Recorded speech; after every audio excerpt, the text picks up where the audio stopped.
I'm curious. You mentioned that your interest in ethnic percussion came about because when you were at the Cal Institute for the Arts and they had all the classes you were taking on ethnic percussion.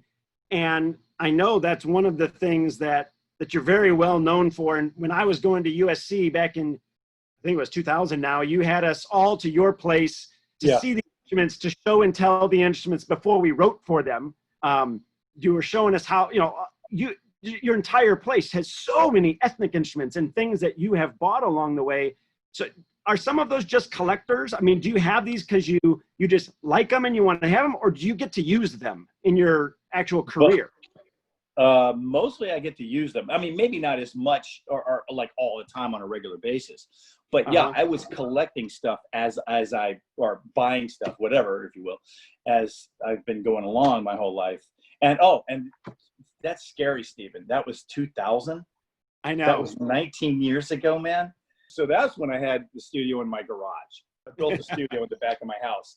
And that was all going back to the beginning of like 2007, I think, is when that was actually done. And I moved in. And that was kind of as a result of working, through all the years of those early years of working on the Battlestar Galactica stuff with Bear McCreary.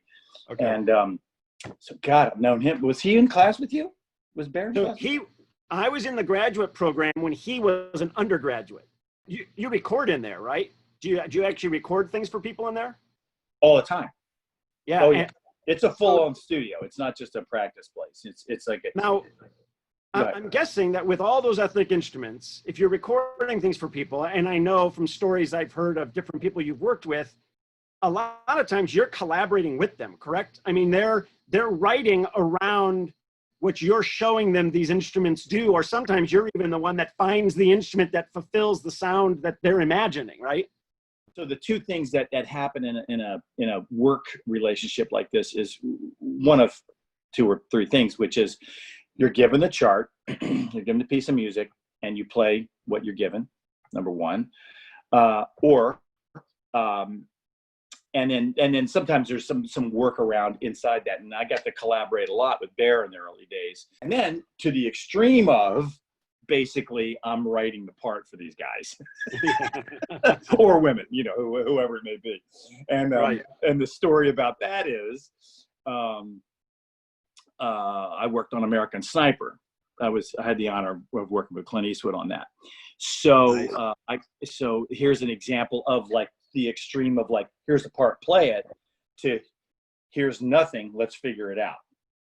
We're at Warner Brothers, the Clint Eastwood scoring stage at Warner Brothers.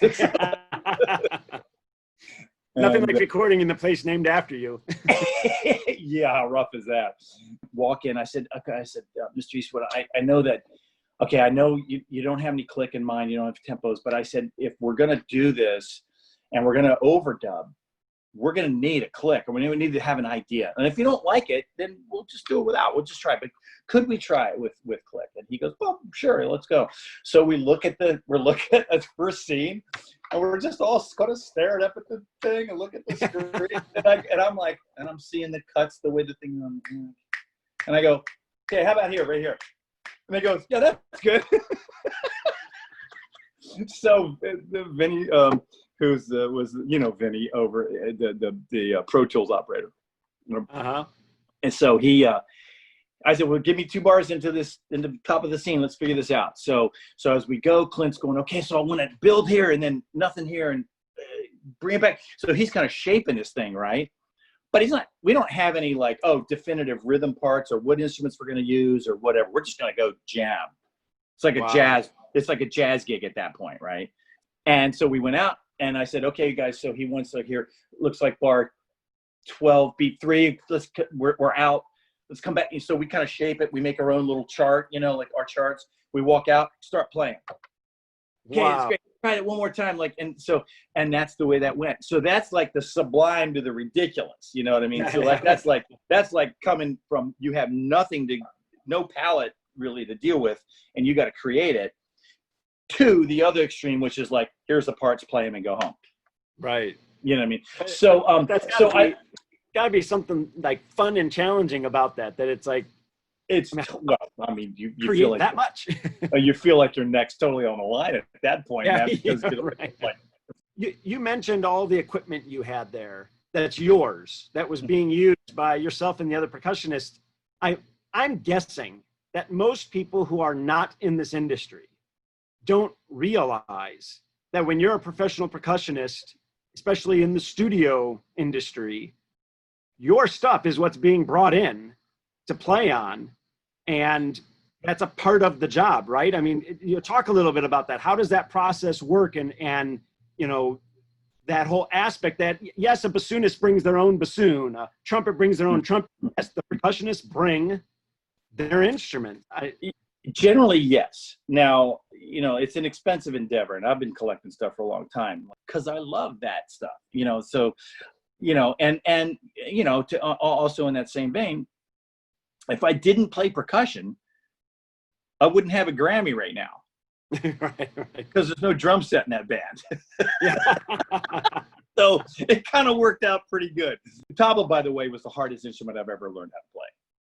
Okay. It's insanely hard. It's just to get the basic sound is ridiculous. And compositionally, what's going on and all that. I mean, not that marimba's not hard, not that any of them aren't hard, but just to get the basic sound, you know, just the na sound on tabla is like work. Yeah, that combination of sounds, and then from I haven't played tabla, but then on top of that, there's all the technique of all the different rhythms that you have to know. Correct? Well, that the basis of what that instrument is. Yes, the rhythm structure plus the solkatu, which is the language that goes along with it, because there's a sound like na tin tun tut, ti tu de ne ge ki cut, then combinations of those sounds. So it's an insane. I highly recommend anybody who's studying percussion to study a little bit of North Indian music or South Indian music, as well as pick some country in Africa and study some African music of some sort. I think every musician should have at least one class in some kind of African drumming, whether it's Nigerian or Ghanaian or the Congolese or whatever. Pick something. So you asked me about gear. Look, not everybody can afford taiko drums. Not everybody can afford a lot of this, you know, eccentric gear. If you're going to be a percussionist, you have to own something, and you have to have an array of some instruments, because you can't show up to a gig, you know, like you can't go like, oh yeah, oh, you're hiring me for your drum set gig, great, yeah, Steven, I'll be there, and you guys are renting the drum kit for me, right? Like, that's not going to happen.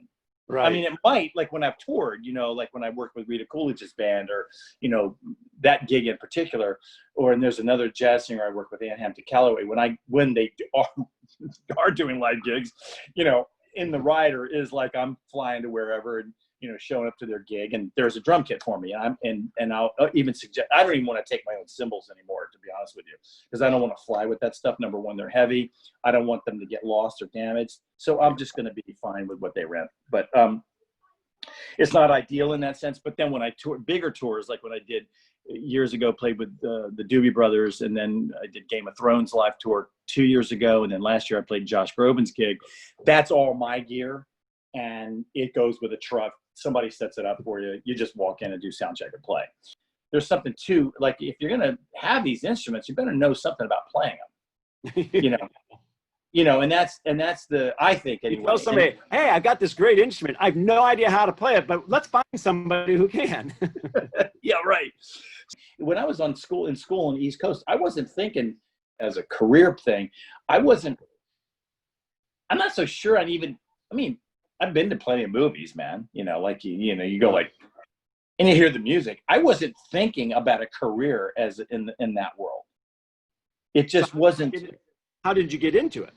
Well, I knew about the world of recording because of bands and artists that I loved, you know, and I was like, yeah, I want to play on those records. When I went to Cal Arts, all of us, and now being on the West Coast, it was like, oh, well, that's a big part of what was happening out here in the percussion world, at least as far as recording goes. So through my teacher, John Bergamo, at Cal Arts, is where I got really like, and I met Emil, and I started meeting these guys who did this work in town. So my first session, and I think he was an instructor of yours, was Leonard Rosenman. He was a guest, but he wasn't one of the main instructors at that year. So my first big session was ever in LA was because of Leonard. And so the cool. percussion section was Bob and myself, Emil Richards, Joe Porcaro, and Tom Rainey playing timpani. And man, I was scared to death. We were scared to death.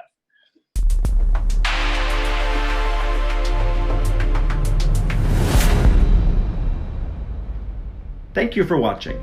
For more great videos, subscribe to the Maestro Fox YouTube channel. To learn more about the Maestro, visit StephenAllenFox.com.